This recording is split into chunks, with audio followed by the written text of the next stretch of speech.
Namaste everyone, this is Arya from Soul Water Spirituality, and the reason I'm making this video today is because I want to explain to you the concept of oracle readings and oracle cards, and I'm going to use the Shiva oracle cards, which is my deck, to explain this to you, because a lot of people are a little confused about what are oracle decks, or how does one use them, or how can they benefit us. So I thought, let me just give a quick summary.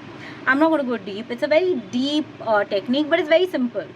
It's not rocket science, okay? It's a simple thing, but I'm just going to give a brief out here. So oracle cards, as you know, usually most decks, they come in a box, different shapes and sizes. I'm going to be showing you the Shiva oracle cards. There is usually a booklet which explains the cards, which gives you an idea about how to work with oracle decks in general. Different authors have different contents in the book. We have explained in detail what are oracle cards, what is the Shiva deck all about, and the meaning of each card. And of course, now the main thing, the cards. Okay, so in this deck there are 42 cards. All right, now when we created this deck, we received 42 messages from Shiva. Okay, and we have, that's the basis on which we have created this deck. So every card out here is a message from Shiva, and it's explained in the booklet. Now the main thing about oracle cards is that, yeah, okay, as the authors, we give you the cards, we give you the booklet, you have a ready reference, you can look up whenever you draw cards for yourself, you can look up what the meaning is. But the idea is to have a very personalized experience when you're doing oracle readings for yourself or for someone else. It's more about when you pick up any card or when you draw any card, when you look at the imagery, when you look at the words, when you look at the meaning, what are the thoughts that come to you? Maybe what comes to you is outside of what's in the book, and this applies to all decks. It could be some image, some thought, some situation, because we all have different experiences. So the same card will apply to different people in different ways. So you have to see how and what each card means to you. It's very simple. You just have to shuffle the cards, either a sideways shuffle or a normal vertical shuffle, depending on how you are comfortable, and just allow yourself to randomly stop and pull any card. And then look at the imagery, look at the words, look at the thoughts that come to your mind. And of course, the guidebook is always there for reference. But exactly that, it is reference. Now, oracle cards are a very simple divination tool. Very, very simple.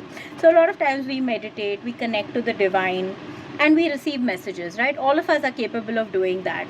But a lot of times, say, especially in the beginning of anybody's spiritual journey, we are so used to physically seeing and feeling things that we want physical validation or tangible proof of the guidance that we are receiving from the divine, which is where oracle cards help. Okay, because if you don't know what Shiva wants to say to you, or what any divine master wants to say to you, you just pull out a card and you will come to know what he or what they are saying to you. Alright, so that is what I wanted you to understand, and how to work with the deck is all given in this book. At least where our deck is concerned, it is all explained really well in this booklet. So, but before just talking about the Shiva oracle cards, I wanted you to understand the concept of oracle card reading. It's very simple. Even children can do it. And in fact, children excel at this.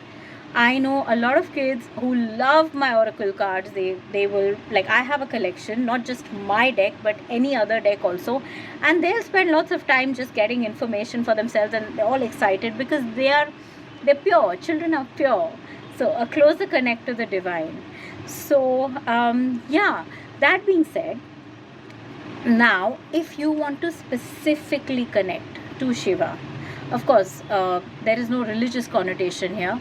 Shiva is a master, unconditional, and he's there with everyone irrespective of religion, caste, creed, community. That does not hold. Okay, so if you are if you want to develop a connect with Shiva, and if you really feel that, okay, this is the master that I would like to connect with, then you may want to give a try to the Shiva Oracle cards, which are currently available on Amazon India also, and they're available on Etsy.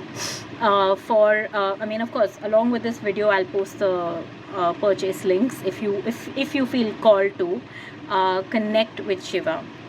Okay, so I will show you some cards here. I have done an unboxing 4 years ago when we had launched this deck, but I just felt that with Mahashivratri coming close, I should reintroduce the deck out there, because a lot of you are new in my network, and a lot of you may not be knowing that, you know, the Shiva Oracle cards are available. So here I am.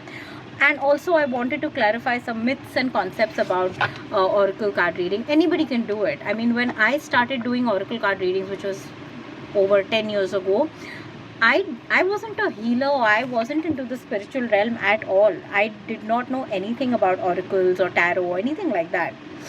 But here I am, and it's very easy. You don't have to do anything. You don't have to try. You cannot get a wrong answer. You will always get what you need to know, because it operates on the based on the universe's intelligence. So you don't have to do anything. It's pretty much autonomous. It's on autopilot. If you sit with your cards and shuffle with an intention to know something, that what is it that you need to know at a particular time, you will always pull a card that you need message about. Okay, with any deck. You just have to believe that. Yeah, sometimes the message may not immediately strike a chord, or it may not make sense, but it will in hindsight. At least that's been my experience. So I'm going to show you a few cards from this deck. So we have the Parvati card, the Twin Flame card. Okay, and of course it's all explained in here. We have the main meaning of the card, and we also have alternative meanings, so that, you know, we've tried to cover everything. Each and everything about this deck is guided by Shiva, whether it is the imagery, the cards themselves, the size of the cards, the essence of each card, everything is guided by him. It's really not us. We've just been the physical representatives, just creating them. That's it. So yeah, I was at there's Parvati with twin flame love. This card is all about, you know, the highest form of love, which we know as twin flame, soul flames, etc., etc. Then we have the Ganga, the Ganges, which depicts divine purity, you know, the Ganges that flow out of his jata, the hair. And then we have, let me see, we have Kailash and Mansarovar, okay, which is a card about don't give up, keep going. I'll show you one of my favorite cards. It's Rudraksh, about divine protection. There is Nandi, the bull, showing resilience. So we have taken care to really make sure that each and every image depicts exactly the vibration that he wants should get radiated through each card, like exactly how it should be. So for example, just a funny story, my artist I have given her a lot of grief to get the angle of this of the bull right. You know, it had to be just right, because, you know, we kept receiving guidance that no, it's either too low or too high. So we've gone to that detail to make sure that you get the right vibe from each card. So yeah, and there are 42 such messages, all about healing, growth, transformation, decisions, giving you clarity on what you should do, whether this relationship is right for you or not, whether you can trust this person or no, everything. Okay, so we've tried to cover it all, and very soon we are going to be updating this deck, but that's in the near future. For now, if you feel called out to connect with Shiva through these 42 messages, you know where to hit me up. You can just directly message me. You can directly message Louisa. I will be sharing her her coordinates as well. Or you can get this on Etsy, Amazon, wherever you're based in the world. So yeah, oracle cards are real fun. They are fun for me. I recently counted, I have around 113 oracle decks, and no place to keep them. But yeah, that's how much I love them. And this being my creation with Louisa, of course, my co-creation, it's very special to me. And I can't thank Shiva enough for actually giving these messages through us. So yeah, if they call out to you as well, just see how you feel guided to work with them. And at any point in time, if you work with the deck, or if you need some help understanding the deck or the cards, you can always get in touch with me, and I'll be more than happy to clarify any doubts that you may have. So yeah, I just wanted to come forth and say this.